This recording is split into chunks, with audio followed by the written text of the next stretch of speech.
యేసుక్రీస్తు ప్రభువారు ఈ లోకంలో జన్మించడానికి 700 సంవత్సరాల క్రితమే యెషయా అనే ప్రవక్త ద్వారా ప్రవచించబడిన మాటలు ఏమనంటే, కన్యక గర్భవతి అయి కుమారుని కనును, ఆయనకు ఇమ్మానుయేలు అను పేరు పెట్టుదురు అనే ప్రవచనము యెషయా అనే ప్రవక్త ద్వారా 700 సంవత్సరాలకు పూర్వమే ప్రవచించబడింది. చూడండి, ఎవరి ఇంట్లోనే ఏదైనా ఒక కార్యం జరగాలంటే ఒక సంవత్సరము ముందు చెప్పడము చాలా గొప్ప విషయం అనుకుంటాం. ఒక 10 సంవత్సరాల ముందు చెప్పడం అంటే ఇది ఇంపాసిబుల్ కదండి. జరగబోయే విషయాలను కొంతమంది జ్యోతిష్యులు, కొంతమంది మాంత్రికులు గెస్ వర్క్ చేస్తూ ఉంటారు. ఇది అవుతుందని చెప్పేస్తారు. అయిందంటే వాళ్ళకి రాయి తగిలినట్లు, తగలకపోతే ఏదో చెప్తారు, మళ్ళీ ఏదో దోషం ఉందండి అందుకని అది జరగాల్సింది కానీ జరగలేదని వేరేలాగా కవరప్ చేసుకుంటారేమో. కానీ లోకరక్షకుడు ఈ లోకంలోకి రావడానికి, ఆయన ఉద్భవించడానికి 700 సంవత్సరాలకు పూర్వమే యెషయా అనే దైవజని ద్వారా, ప్రవక్త ద్వారా దేవుడు పలికించిన మాట, కన్యక గర్భం ధరించి కుమారుని కంటుంది అనే మాట. అంత మాత్రమే కాదు, కానీ దేవాది దేవునికి ఇవ్వబడిన పేర్లు, the titles of God have been revealed by prophet Isaiah. యెషయా అనే ప్రవక్త ద్వారా దేవుని యొక్క బిరుదులు, దేవుని యొక్క నామములు, ఆయన పేర్లను గురించి మరి ప్రస్తావించబడడం, ప్రవచించబడడం కూడా మనం చూస్తాం. అవేంటంటే ఆశ్చర్యకరుడు, ఆలోచనకర్త, బలవంతుడైన దేవుడు, నిత్యుడగు తండ్రి, సమాధానకర్తయగు అధిపతి. He will be called wonderful. ఆశ్చర్యకరుడు అని దేవాది దేవుడు పిలువబడతారు. కారణం ఏంటంటే ఆయన ఆశ్చర్య కార్యములు జరిగించేవాడు, అద్భుత కార్యములు జరిగించే దేవుడు. యేసుక్రీస్తు ప్రభువారి యొక్క పుట్టుకే ఒక ఆశ్చర్యం అండి, అవునా కదా? ఆయన పుట్టుకే ఆశ్చర్యం. ఒక కన్యక గర్భం ధరించడం ఏంటండి, అది ఎప్పుడు మేము చరిత్రలో వినలేదే, ఇంతకు ముందు ఎన్నడూ మేము వినలేదు. నిజమే, కని విని ఎరుగని సంఘటన. An impossibility made possible because of almighty God. సర్వశక్తుడైన దేవుని ద్వారా అసాధ్యమైనది సాధ్యపరచబడుట అంటే ఏంటంటే యేసయ్య యొక్క పుట్టుకలోనే మనం దాన్ని చూస్తాము, కన్యక గర్భము ధరించడం. యేసుక్రీస్తు ప్రభువారు కన్య అయిన మరియ యొక్క గర్భంలో ఇమిడిపోవడం ఒక అద్భుతం. అయితే అదే సమయంలో దాదాపు ఒక 6 నెలలకు ముందు ఇంకొక కుటుంబంలో కూడా ఒక అద్భుతం జరిగిందండి. క్రిస్మస్ అనేది అద్భుతాల సమయం. నమ్మిన వారి స్తోత్రం చెప్దాం. Hallelujah. Christmas is a time of miracles. అద్భుతాల సమయము క్రిస్మస్ కాలం. ఎందుకంటే దేవుడు తన ప్రజలను దర్శించిన సమయం అది. లోకరక్షకుడు ఈ లోకంలో, ఈ ప్రపంచంపై, ఈ గడ్డపై ఆయన అడుగు పెట్టడానికి ముందు మరొక కుటుంబంలో ఒక అద్భుతము జరిగింది. ఇక్కడ జరిగిన అద్భుతము, మరియకు జరిగిన అద్భుతం ఏమో, ఆమె అనుకోకుండా ఆమె గర్భం ధరించింది. ఆకస్మికంగా అది జరిగింది. ఒక పురుషుని ప్రమేయం లేకుండా మరియ గర్భం దాల్చింది. కానీ మరొక కుటుంబము, మరొక భక్తి కలిగిన కుటుంబము, వారు జకర్యా, ఎలిజబెతులు, వారిద్దరూ దేవుని ఎదుట నిందారహితులుగా, యథార్థవంతులుగా, నీతిమంతులుగా బ్రతుకుతూ వచ్చారు అనే మాట చూస్తాం. అంత భక్తిగా జీవించిన వారు చాలా కాలం నుంచి ఎదురు చూశారంట. దేవుడు మాకు బిడ్డల్నిస్తే బాగుండు అని ఎదురు చూస్తున్న సమయంలో దేవుడు ఎలిజబెత్ను జ్ఞాపకం చేసుకొని, దేవుడు జకర్యాకు ఆయన దేవాలయంలో యాజక ధర్మాన్ని జరిగిస్తూ ఉండగా, వారు అహరోను వంశానికి చెందినవారు, వారి యాజక ధర్మాన్ని లేవి వంశానికి చెందిన వారు యాజక ధర్మాన్ని జరిగిస్తూ ఉండగా, ఆ సమయంలో దేవాది దేవుడు ఒక దూతను పంపించి జకర్యాకు ఒక మాట సెలవిచ్చారు. ఆ మాటలు చూడండి, లూకా సువార్త 1వ అధ్యాయము 13వ వచనం నుండి 16వ వచనం వరకు మార్చి చదువుకుందాం. లూకా సువార్త 1వ అధ్యాయము 13వ వచనం నుండి 16వ వచనం వరకు. అప్పుడు ఆ దూత అతనితో, జకర్యా భయపడకుము, నీ ప్రార్థన వినబడినది, నీ భార్య అయిన ఎలిజబెతు నీకు కుమారుని కనును, అతనికి యోహాను అను పేరు పెట్టుదువు.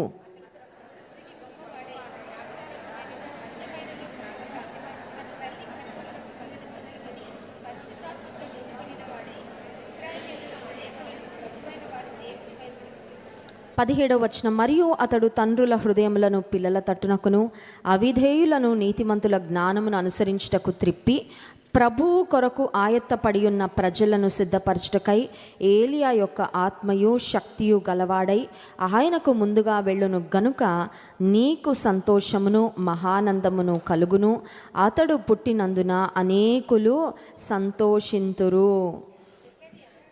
18వ వచనం అందరం కలిసి చదువుదాం.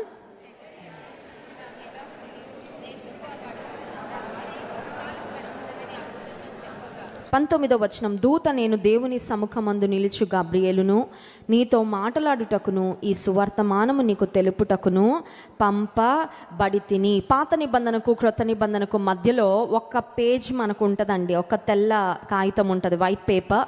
కానీ అది 400 సంవత్సరాల నిశ్శబ్ద కాలము. దేవుడు మనుషులకు ఆయన వాక్కు ప్రత్యక్షత ఏ విధంగా కూడా ఇవ్వని సమయం. 400 సంవత్సరాల మౌన కాలము, నిశ్శబ్ద కాలం తర్వాత దేవుని దూత పురుషులలో ఏమో జకర్యాకు ప్రత్యక్షమై ఒక గొప్ప వార్తను సెలవిచ్చినట్లు చూస్తున్నాం. స్త్రీలలో ఏమో కన్య అయిన మరియకు ప్రత్యక్షమై నీవు గర్భం ధరించబోతున్నావు అనే వార్త తెలిపినట్లుగా లేఖనంలో మనం చూస్తాం. సరే, ఇప్పుడు దేవుని దూత ప్రత్యక్షం అవ్వడం అనేది సహజంగా సామాన్యంగా జరిగేది కాదు. ఇట్స్ అన్ అన్యూజువల్ థింగ్, ఒక అసమానమైన, ఒక అసాధారణమైన కార్యము.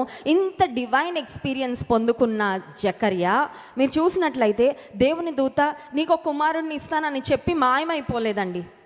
ఆ దేవుని దూత అయిన గబ్రియేలు జకర్యాకు ప్రత్యక్షమై చాలా సమయం తీసుకొని చాలా వివరంగా ఎక్స్ప్లెయిన్ చేస్తూ ఉంది. మీరు చూడండి, లూకాసు వార్త 1వ అధ్యాయంలో 13వ వచనం నుండి 17వ వచనం వరకు దాదాపు ఒక 5 వచనాలు చాలా లైన్స్ ఉన్నాయి, చూసారు కదా. ఒక్కొక్క లైన్ కూడా కాదు, ఒక్కొక్క వచనం ఇంకా కొంచెం వివరంగానే ఉంది.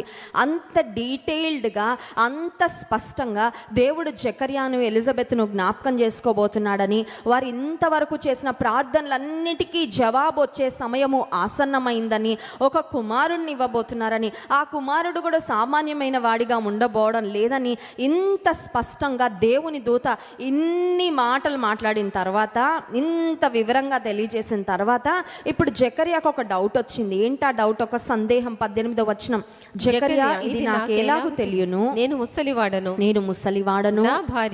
నా భార్యయు బహుకాలము గడిచినదని ఆ దూతతో మనిషి కదండి, సందేహం వచ్చింది. ప్రాక్టికాలిటీ ఆఫ్ ద ప్రాబ్లం, సమస్యకు పరిష్కారం అయిపోద్దండి అని దేవుని దూత చెప్పింది. కానీ ఇప్పుడు జకర్యాకు వస్తున్న సందేహము, అనుమానం ఏంటంటే, హౌ ఇస్ ఇట్ పాసిబుల్, ఎలా జరుగుతుంది? మనకు కూడా దేవుడు నేను చేసేస్తాను అనగానే మనం అడిగే ప్రశ్న, ఎలా జరుగుతుంది, ఎంతకాలం పడుతుంది, ఇది how is it going to work out, ఇది ఎవరి ద్వారా జరుగుతుంది, ఏ సమయంలో జరుగుతుంది అని మన ఓన్ క్యాలిక్యులేషన్స్, మన ఓన్ థింకింగ్లోకి మనం వెళ్ళిపోతూ ఉంటాం. జకర్యా కూడా అడుగుతూ ఉన్నాడు, ఇది ఎలాగూ జరుగుతుంది, హౌ ఇస్ ఇట్ పాసిబుల్? అప్పుడు దూత చెప్పిన మాట ఏంటంటే, దేవుని సముఖమందు నిలబడే గబ్రియేలు, మామూలు దూతను నేను కాదు, మామూలు మనిషిని కాదు, నేను దేవుని సముఖమందు నివసించే ఉండే గబ్రియేలు దూతను నీ వద్దకు నేను పంపబడ్డాను. ఇన్ని మాటలు దూత ద్వారా వినిన తరువాత, తన సందేహాన్ని వ్యక్తపరిచాక కూడా దూత చెప్పిన తరువాత, still Zechariah could not believe that his prayers are going to be answered. ఇంత విన్నాక, ఇన్ని మాటలు విన్నాక, దేవుని దూత ఇంత స్పష్టంగా తెలియచేశాక కూడా జకర్యా అపనమ్మకత్వంతో ఉన్నాడు. That is the sad part. Zechariah, ఎందుకయ్యా నువ్వు అంత అపనమ్మకంతో ఉన్నావు అని మనకు అనిపించవచ్చు, కానీ మనం కూడా అలాగే ఉంటాం చాలాసార్లు. ఎన్నో వర్తమానాలు విన్నాక, ఎన్నో ప్రార్థనలు చేశాక, ఎన్నో వాగ్దానాలు పొందుకున్నాక, దేవుని ద్వారా ఎన్నో సూచనలు అందుకున్నాక, still we will be in a situation where we cannot believe. నమ్మలేని స్థితిలోకి వెళ్ళిపోతూ ఉంటాం. ఏం నమ్మలేం? వస్తుందండి జవాబు, ఏమోనండి వచ్చినప్పుడు చూద్దాము లేండి. జరుగుతుందా అండి? ఎలా జరుగుతుందండి? ఇంతకాలం జరగనిది ఇప్పుడు జరుగుతుందా? ఇన్ని ప్రార్థనలు చేశాక పొందుకొనిది ఇప్పుడు వస్తుందా అని కొన్నిసార్లు అపనమ్మికలోకి మనం వెళ్ళిపోతూ ఉంటాం. జకర్యా కూడా అపనమ్మిక స్థితిలో ఉన్నాడు, నమ్మలేని స్థితిలో ఉన్నాడు.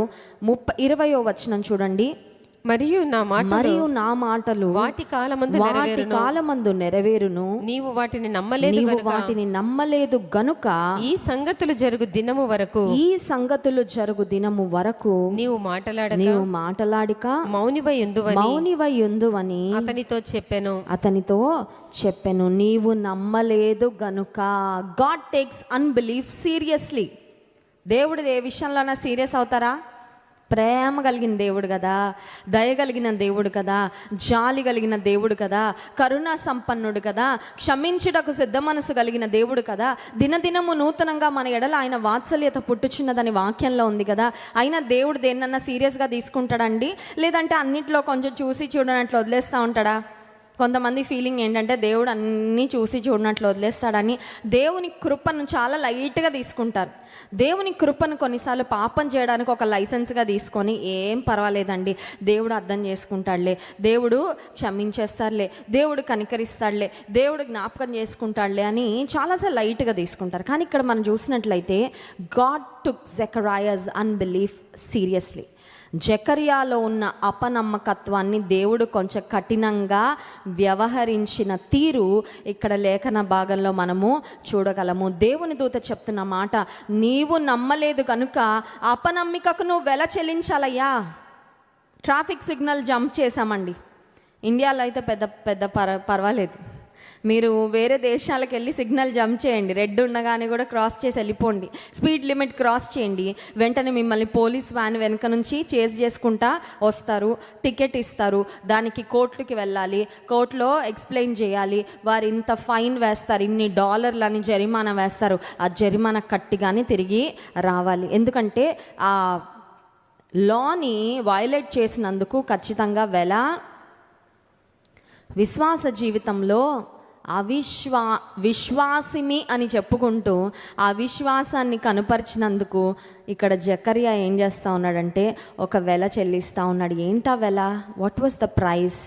దేవుడు అతనికి ఇచ్చిన ఒక చిన్న పనిష్మెంట్ ఏంటంటే, నీ కుమారుడు పుట్టే వరకు దేవుని కార్యం జరుగుతుందని ఇంతగా చెప్పి నన్ను నమ్మలేకపోతున్నావు కదా జెకర్యా, అందుకని ఆ కార్యం జరిగే వరకు నువ్వు ఇంకా మాట్లాడలేవు.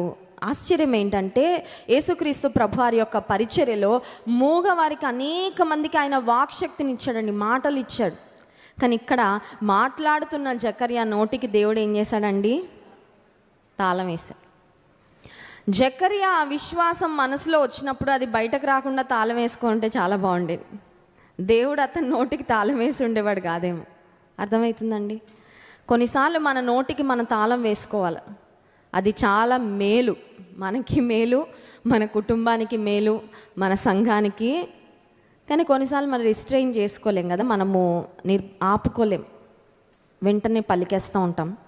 జెకర్యా అవిశ్వాసపు మాటలు పలుకుట ద్వారా దేవుడు అన్నారు, నీ నోటిని అలా వదిలేస్తే పుట్టేదాకా ఇంకెన్ని మాటలు మాట్లాడతావు జెకర్యా, నీకు తాళం వేయడమే బెటర్. చూడండి విచారము.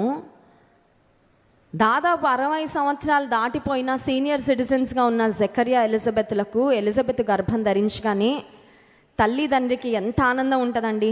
జెకర్యా ఎంతోమందికి చెప్పుకోవాలనుకుంటాడు. ఏమని తెలుసా? నేను తండ్రి కాబోతున్నా, నాకు ఒక కుమారుడిని దేవుడు ఇవ్వబోతున్నాడు, మా ప్రార్థనలకు జవాబు వస్తూ ఉంది, ఇదిగో నా భార్య. కనబడిన వాళ్ళకి అడుగుతూ ఉంటారు కదా, వార్తలు ఏమైనా ఉన్నాయా? కొంతమంది మంచి వార్తలు అడుగుతూ ఉంటారు. Any good news? ఉందండి గుడ్ న్యూస్. 3వ నెల ఉందండి గుడ్ న్యూస్. 5వ నెల ఉందండి గుడ్ న్యూస్.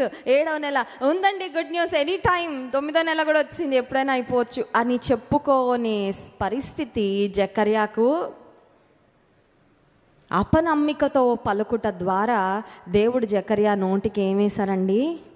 ఇంకొకసారి చూద్దాం 20వ వచనం. మరియు నా మాటలు వాటి కాలమందు నెరవేరును, నీవు వాటిని నమ్మలేదు గనుక ఈ సంగతులు జరుగు దినము వరకు నీవు మాటలాడక మౌనివై ఉందువని. అదెంత పనిష్మెంటో తెలుసా మీకు? మాట్లాడుతూ మాట్లాడలేని స్థితిలోకి వెళ్ళిపోవడం చాలా పెద్ద. నాకు ఇంతకు ముందు సంవత్సరాల్లో VBS మన చర్చిలో జరిగేది, ఇప్పటికీ జరుగుతుంది, ప్రతి ఇయర్ జరుగుతుంది సమ్మర్లో. నాకు VBS జరిగినప్పుడు లాస్ట్ డేకి నాకు గొంతు పోద్దండి. ఎందుకంటే పిల్లలతో ఇట్లా మామూలుగా మాట్లాడకూడదు కదా, పిల్లలతో వాళ్ళ స్థాయిలో వెళ్ళి మాట్లాడాలి కాబట్టి గట్టిగా వారిని ఉత్సాహపరుస్తా వారి లెవెల్లోకి వెళ్ళిపోయి నేను కూడా ఎక్సైట్ అయిపోయి గట్టిగా మాట్లాడి ఆఖరి రోజుకి వచ్చేసరికి నా గొంతు పోతే అది ఎంత నరకంగా అనిపించేదంటే, నేను నా పిల్లలతో కూడా పిలుస్తూ ఉంటాను కానీ గాలి వస్తుంది కానీ శబ్దం రాదు బయటికి. మా పెద్ద పాపను పిలుస్తుంటే 3వ పాపను వాళ్ళు వెళ్ళిపోతూ ఉంటారు. చాలా కష్టం అనిపిస్తుంది. అప్పుడు అనిపిస్తుంది, అమ్మో ఈ గొంతు ఈ నోరు చాలా అవసరం. అప్పుడు బాగా తెలుస్తుందండి. పోయాక దాని విలువ, దాని అవసరత చాలా తెలుస్తుంది. దేవుడు మనకి నోటినిచ్చాడు, దేవుడు మనకు నాలుకనిచ్చాడు. ఎందుకంటే విశ్వాసపు మాటలు టు స్పీక్ విత్ ఫెయిత్. నీ జీవితంలో దేవుడు చేయబోతున్న కార్యాలను గురించి జకర్యా ఇంకొకలాగా స్పందించుంటే బాగుండేది. ఏమని తెలుసా? దేవా నన్ను జ్ఞాపకం చేసుకున్నావు, నీకెంతో వందనాలు. దేవా నువ్వు నన్ను కనికరించావు, నీకెంతో వందనాలు. నా భార్య మీద గొడ్రాలని ఉన్న ఈ నిందను తొలగిస్తున్నావయ్యా, నీకెంతో స్తోత్రాలు. దేవా నీ కార్యాలను గురించి నేను అందరికీ వివరిస్తానయ్యా అని చెప్పుంటే ఎంత బాగుండేది చూడండి. ఎప్పుడైతే అవిశ్వాసం వచ్చిందో, నమ్మలేని స్థితిలో పలకడం ప్రారంభించాడో, జకర్యా మాటలాడలేని స్థితిలోకి వెళ్ళిపోయాడు. హెబ్రీ పత్రిక 11వ అధ్యాయము 6వ వచనము మనందరికీ తెలిసిన లేఖన భాగమే. చూడండి, హెబ్రీ పత్రిక 11వ అధ్యాయం 6వ వచనం. విశ్వాసము లేకుండా దేవునికి ఇష్టుడై ఉండుట అసాధ్యము. దేవుని యొద్దకు వచ్చువాడు ఆయన ఉన్నాడని తన్ను వెతుకు వారికి ఫలము దయచేయువాడని నమ్మవలెను కదా. విశ్వసిస్తే ఫలం ఉంటుంది, అపనమ్మిక వల్ల ఏమీ పొందుకోలేము. If you do not have faith you cannot receive anything from the Lord. అవిశ్వాసం ఉంటే ఏం పొందుకోలేం.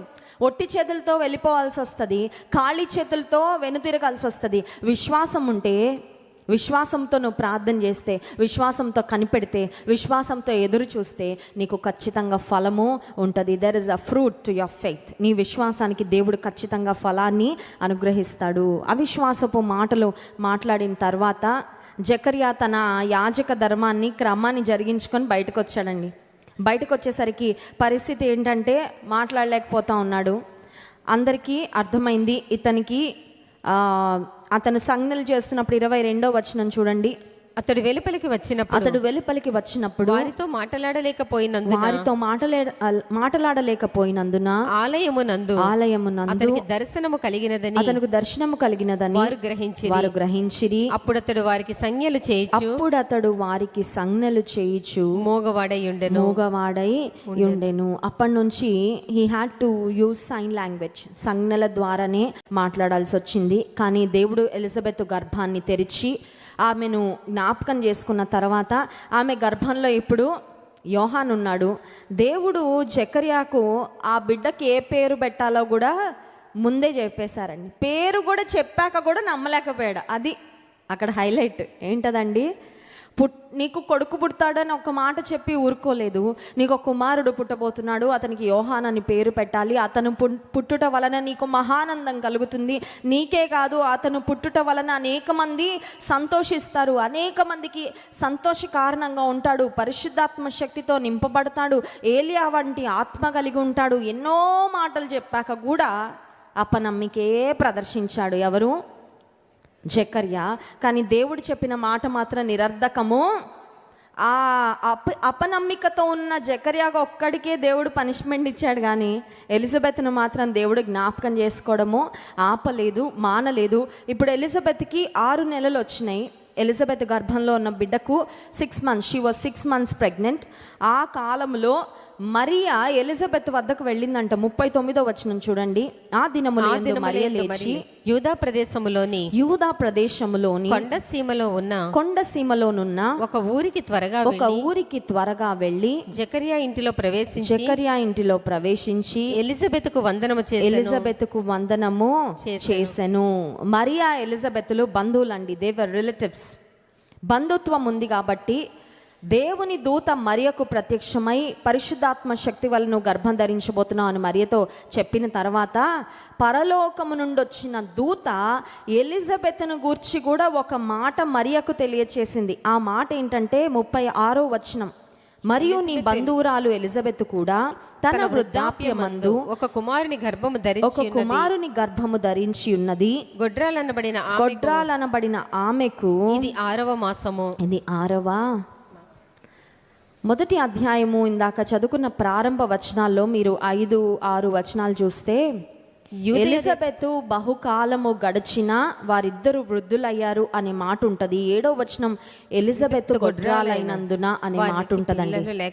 పిల్లలు లేరు అనే పరిస్థితిలో జకర్యా ఎలిజబెత్లు కొన్ని సంవత్సరాలు ఉండిపోయారు. ఎన్ని సంవత్సరాలు వెయిట్ చేయాలా? ఇంత వెయిటింగ్ ఎందుకు మాకే? ఇంత కాలము ఎందుకు మేము ఎదురు చూడాలా? అనే నిరాశ, నిరుత్సాహము ఖచ్చితంగా మనుషులుగా వారికి ఖచ్చితంగా వచ్చుండొచ్చు.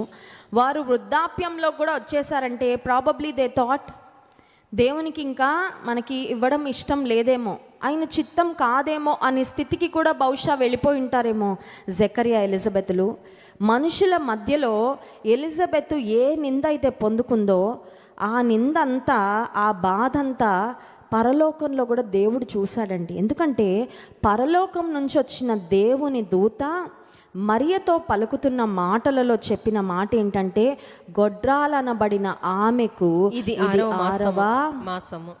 అంటే ఎలిజబెత్ యొక్క పరిస్థితిని పరలోకం నుండి దేవుడు, ఆమె ఎలాంటి నిందపడుతుందో, ఆమె ఎలాంటి బాధపడుతుందో, ఆమె ఎలాంటి వేదన గుండా వెళ్తా ఉందో అది దేవుడు కూడా చూసి అదే మాట దూత కూడా స్పష్టంగా మరియతో, God sees your pain, God sees your struggle.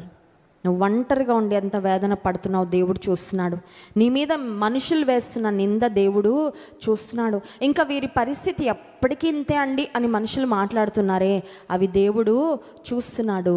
ఆ టైమ్ ఇస్ కమింగ్, ఒక సమయం వస్తుంది, దేవుడు ఆ నిందంతా తొలగించే సమయం. హల్లెలూయా. దేవుని దూత ఎప్పుడైతే మరియకు, నీ బంధువైన ఎలిజబెత్ను దేవుడు జ్ఞాపకం చేసుకున్నాడమ్మా, ఆమెకి ఇది 6వ మాసం అనగానే ఇంకా మరియా ఆగలేకపోయిందండి. She was filled with joy, she was overjoyed. అకస్మాత్తుగా అనుకోని విధంగా నన్ను దేవుడు జ్ఞాపకం చేసుకున్నాడు. కానీ మా బంధువు అయిన ఎలిజబెత్ కూడా షీఈస్ విత్ అ చైల్డ్. నేను ఆమెను కలవాలని వెళ్ళినప్పుడు, ఇద్దరు స్త్రీలు కలుసుకున్నప్పుడు వారు ఒకరికొకరు వందనము చేసుకున్నారంట. మరియా ఎలిజబెత్కు వందనము చేయగానే, మరియా యొక్క స్వరం వినగానే ఎలిజబెత్ యొక్క గర్భంలో ఉన్న శిశువు గంతులు వేశాను. ఎలా వేశాడు గంతులు? ఇంతకుముందు మరియా ఎలిజబెత్లు ఎప్పుడైనా కలుసుకున్నారా? పిల్లలు లోపల ఎప్పుడు గంతులు వేస్తారు తెలుసా? కొన్నిసార్లు కొంతమంది పిల్లలు ఇంట్లో తండ్రి స్వరము లేకపోతే వారికి ఇష్టమైన వారి స్వరం వింటూ ఉంటే గంతులు వేస్తూ ఉంటారు. మన దగ్గరికి ఒక సిస్టరు వాళ్ళ చిన్న బిడ్డను తీసుకొని వచ్చారండి, అక్క ప్రార్థన చేయండి అని. నా చేతిలోకి రాగానే గంతులేసేస్తుంది ఆ బిడ్డ.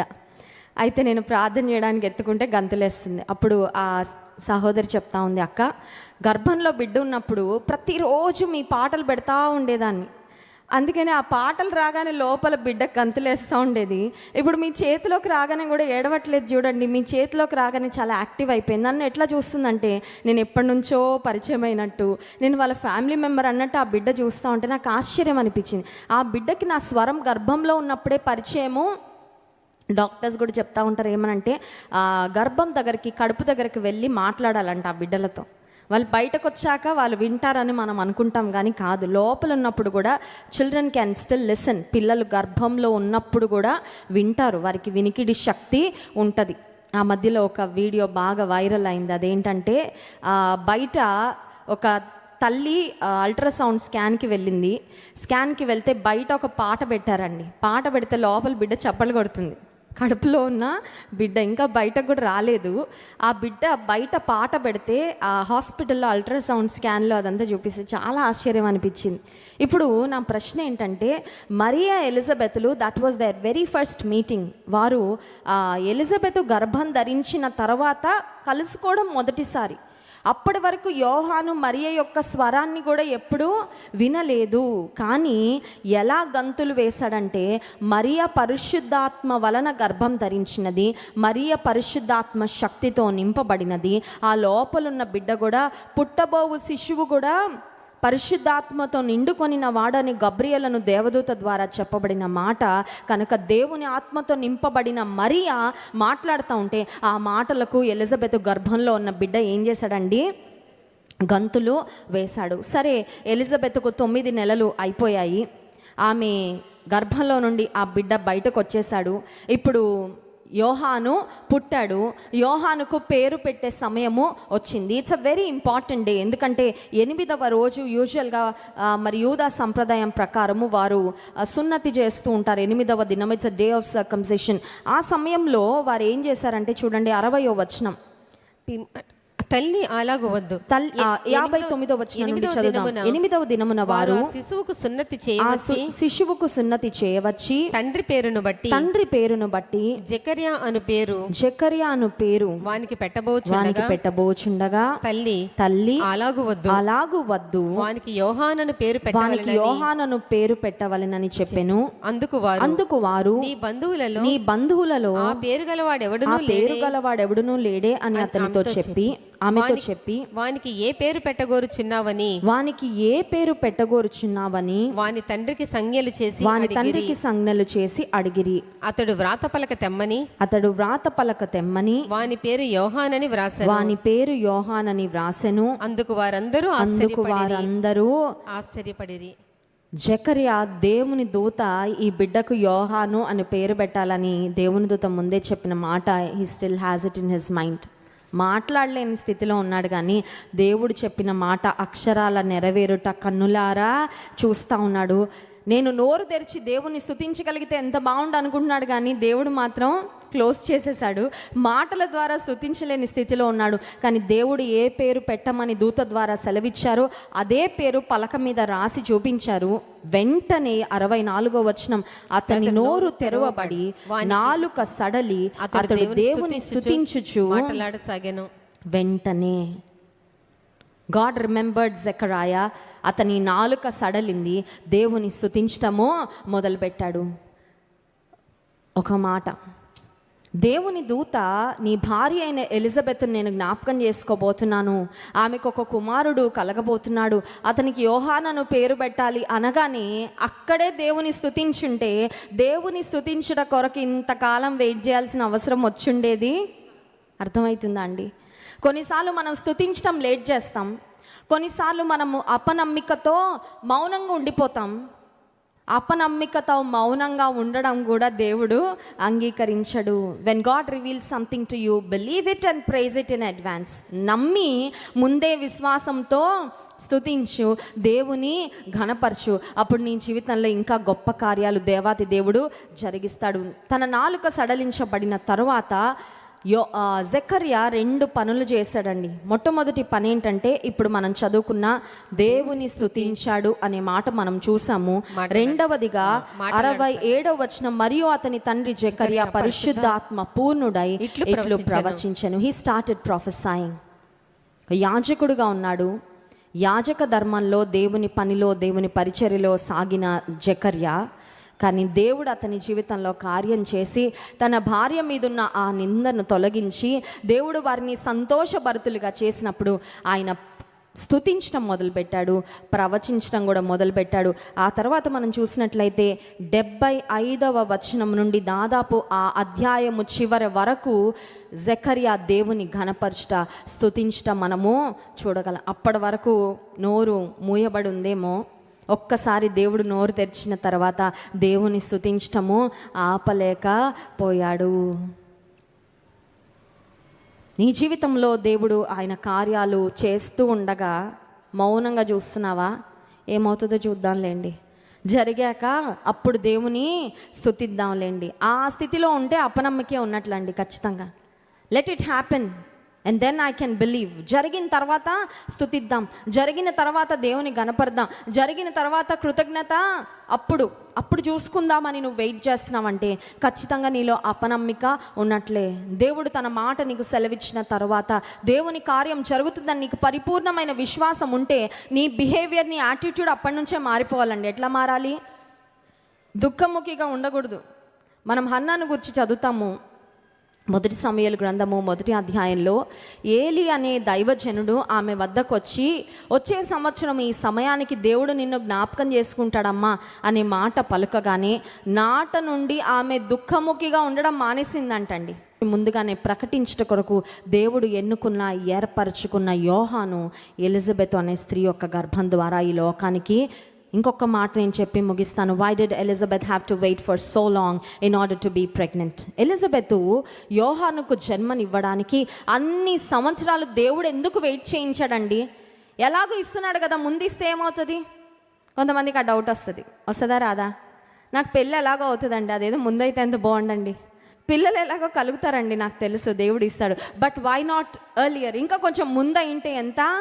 నాకు జాబ్ ఎలాగో వస్తుందని తెలుసండి దేవుడు ఇస్తాడని. కానీ దేవుడు ఎందుకు నన్ను ఇంతకాలము వెయిట్ చేయించారు? Probably you are thinking about the timing మనకు ఆప్షన్ ఇస్తే ముందే కావాలంటాం. లేట్ అయితే మాత్రం మనం ఎవరము నేను వెయిట్ చేయలేనండి, ఎంత త్వరగా వీలైతే అంత త్వరగా, వీలైతే ఇంటికి వెళ్ళే లోపలే జరిగిపోతే చాలా బాగుండు అని అనుకుంటాం. But God is a God of timing. దేవుని చిత్తంలో, దేవుని ప్రణాళికలో మలాకి గ్రంథము ఆఖరు అధ్యాయము ఆఖరు వచనంలో యేసుక్రీస్తు ప్రభువారి యొక్క ఆగమనానికి ముందుగా మార్గము సిద్ధపరచుట కొరకు దేవుడు ఎన్నుకున్న యోహాను పుట్టాలి. మలాకి గ్రంథం 4వ అధ్యాయము 5-6 వచనాలు. యెహోవా నియమించిన భయంకరమైన ఆ మహాదినము రాక మునుపు నేను ప్రవక్తయగు ఏలియాను మీ యొద్దకు పంపుదును.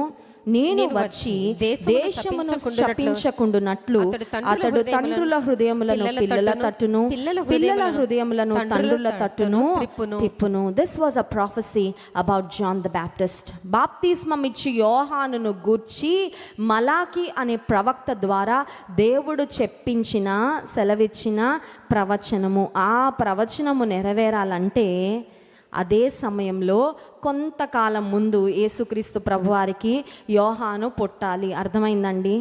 అది మనకి ఇప్పుడు ఇదంతా చదివాక అర్థమవుతుంది. కానీ ఆ సమయంలో బిడ్డల కొరకు ఎదురు చూస్తున్న ఎలిజబెత్కి మాత్రం ఖచ్చితంగా అర్థమయ్యి, ఎందుకంటే మెస్సియా రాకెప్పుడో ఎవరికి తెలీదు, లోకరక్షకుడు ఈ లోకంలో ఎప్పుడు అడుగు పెడతారో ఎవరికి తెలీదు, ఆ కన్య ఎవరో ఎవరికి తెలీదు, ఆ కన్యను దేవుడు ఎప్పుడు ఎలా జ్ఞాపకం చేసుకుంటారో ఎవరికి తెలీదు.